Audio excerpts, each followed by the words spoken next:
Budget आता है तो इस राज्य के एक आम व्यक्ति को बड़ी अपेक्षाएं रहती हैं, लेकिन बजट को पढ़ने के बाद, चूँकि अल्पकाल में आधा ही पढ़े बजट को, चूँकि आनंद फानन में फिर वहाँ से जमशेदपुर निकले हैं, तो ऐसा प्रतीत हुआ कि जिस प्रकार से पुराने समय में बजट प्रस्तुत किए जाते थे, केवल प्रस्तुत किए जाते थे।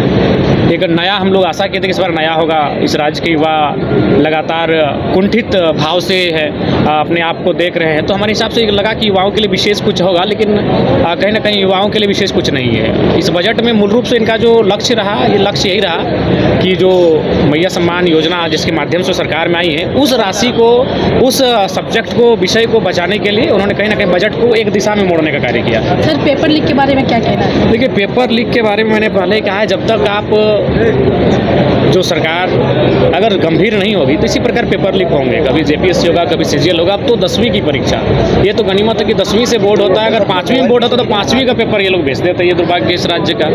और मैंने शुरू से कहा है कि आज हम एक ऐसे दौर में झारखंड में है जहां ब्यूरोक्रेट्स बिल्कुल आउट ऑफ कंट्रोल हो चुकी है। उसी का परिणाम है कि देखिए अब देवघर में शायद पूरे भारत के इतिहास में ऐसा पहली बार हुआ होगा कि गाड़ी वाहन चेकिंग के समय एक महिला को खींच के रोड पे लाते हैं और उसको उसकी जान चली जाती है। शायद पूरे हिंदुस्तान की हिस्ट्री में ये शर्मनाक व्यवहार नहीं हुआ होगा। तो बस कारण वही था।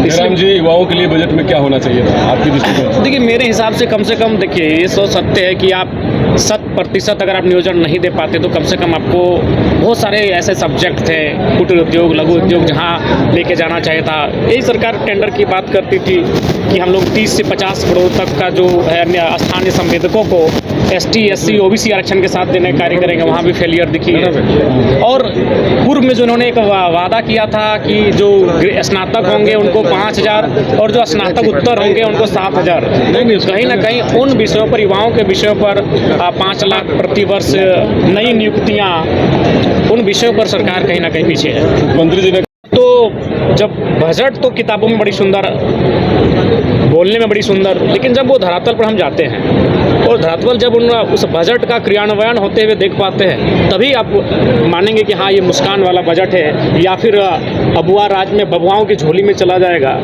ये भी देखने का विषय है। जिनका विवाह है स्नेहा महतो जी और जिनके साथ उनका विवाह है, दोनों को, रितेश महतो, दोनों को नव दाम्पत्य जीवन की असीम शुभकामनाएं, असंख्य शुभकामनाएं। उनका पारिवारिक जीवन अन्य पति पत्नियों के लिए आदर्श स्थापित हो, ये हम शुभकामना करते हैं। कि आज का बजट कैसा? 5 राज्य, 61 शहर, 150 प्रोजेक्ट और एक वास्तु विहार। नई सोच, नया घर।